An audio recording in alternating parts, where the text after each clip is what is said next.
Hi, I'm Tinny from Mini Bull Design, and today I'm going to cook one of the meals that I dehydrated about a year ago.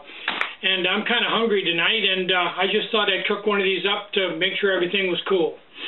So I've got 2 cups of water that I brought to a boil, and before I brought it to a boil, as soon as I put it in the pot, I put in an envelope of dehydrated hamburger and an envelope of niblets corn, and let it come up to a boil, and it boiled 2 or 3 minutes, and then I let the stove go out, and it's been setting here probably for another 5. So, I think the best way to proceed on this is to take my potatoes, my instant potatoes, I believe these are Orida, and put them in my 32-ounce Ziploc. Then, I'm going to take some of the water from the hamburger and corn that I've cooked, and pour that in there, and mix up the potatoes. And I take a little bit more.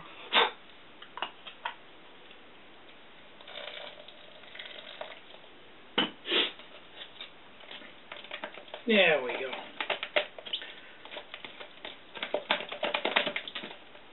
That's not bad. Maybe just a hair more water. Now, once I get these potatoes rehydrated, and they look pretty darn good.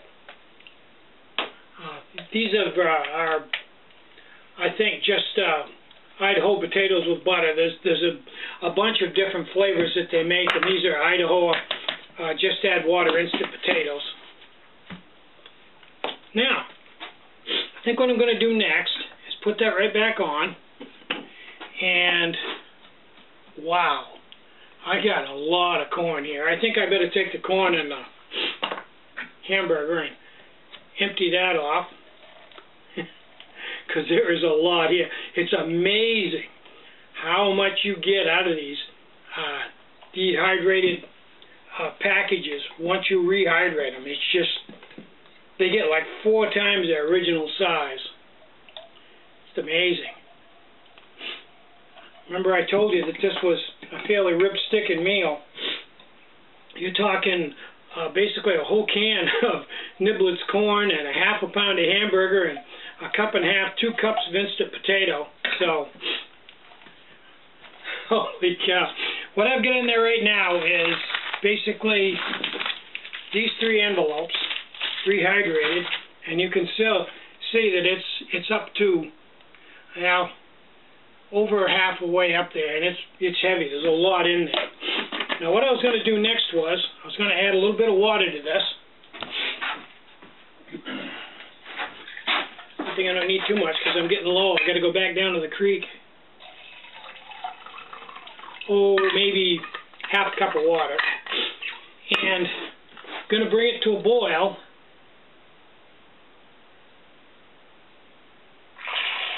I really like this bongo stove, this squirrel cage stove. It is by far my favorite stove of all the stoves I have. It's just a really nice, comfortable, easy stove to use. Okay, what I'm going to do is I'm going to bring this to a boil, and then I'm going to make some pork gravy to pour down over the whole thing.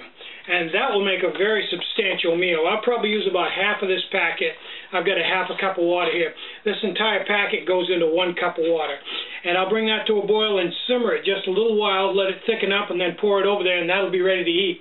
And any amount this is cooled down will be warmed back up by the hot gravy, but it actually doesn't cool down that much in this container. So when that water comes to a boil, I'll turn the camera back on.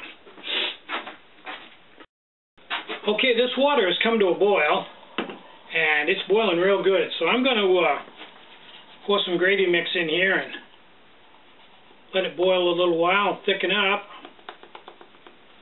Yeah, I think that's about half.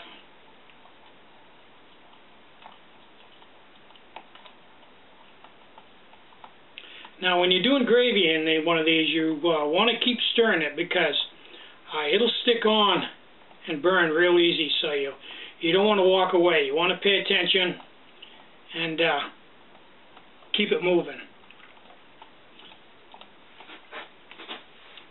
It's got a few lumps in it. I'm kind of squishing them against the side. It's an old packet. It was all hard when I started with it.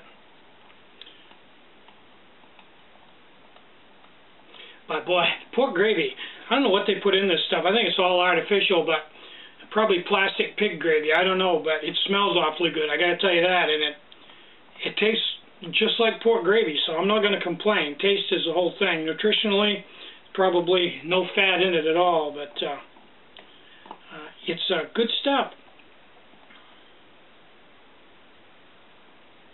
Now that's starting to thicken up now. It doesn't take too long. While I was stirring it, it didn't actually boil because I was stirring it so much. But it's starting to boil now, and it's starting to thicken up.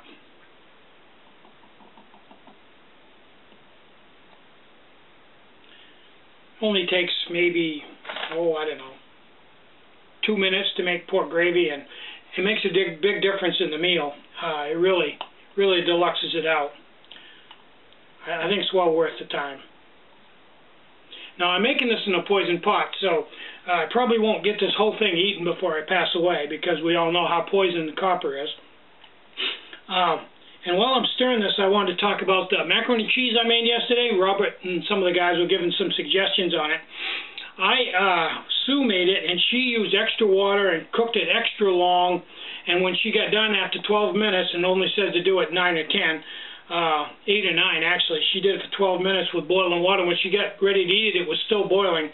And lo and behold, the elbow macaroni was still chewy. Not quite as chewy as the way I made it, but it was still pretty chewy. So I think that's just, the animal. It doesn't bother me any. I thought it was kind of cool myself. But anyway, as far as getting the noodles nice and soft, I'm not thoroughly convinced that that's possible. Okay, now I'm going to take that, and this is going to be an awful looking mess when I get down. I'm going to pour that gravy right down over it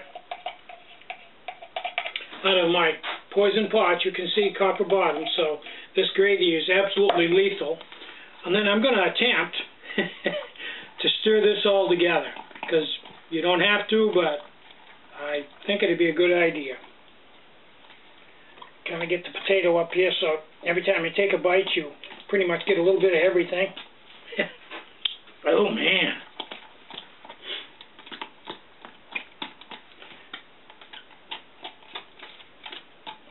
And, boy, that smells good. If you're out on the trail and you've been hiking all day and you were really hungry, I don't think you could find too much wrong with this.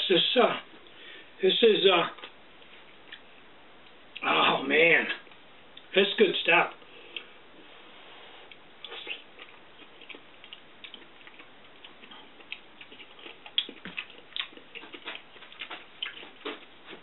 That's a pretty robust meal there, man.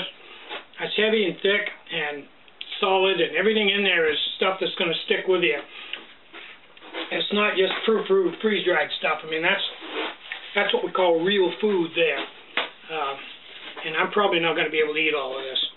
But I'm amazed that these 3 items are a year old. They've been in vacuum sealed bags for a year. I believe the gravy has too. And the flavor is very good. I can't see where it lost any flavor from its original flavor before it was freeze dried. It's good. I'm Tinny from Mini Bowl Design. Get out and hike. Take a friend. Enjoy the great outdoors. Cook some really great meals on your poison pot and your bongo squirrel cage stove. And more important than anything, have a really great day. Bye-bye.